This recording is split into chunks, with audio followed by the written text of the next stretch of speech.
Hello, Foreman. Engineer to. Morning. Balita dyan. Sino? Si Marjon? Bakit? Anong reklamo?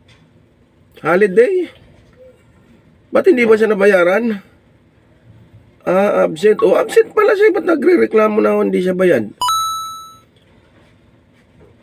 Paliwanag mo sa kanya, ang holiday, pag pumasok ka mo siya, double pay. Pag hindi siya pumasok, bayad lang siya. Lagi naman siyang absent, maghanap siya ng holiday. Ano ba naman yan?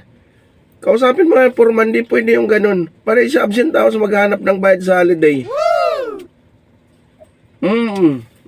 Oo. Paliwanagan mo, Foreman. Di ka mo pwede yan. Hindi ka mo yung puro ka absent, tapos naghahanap ka ng bayad sa holiday. Sige.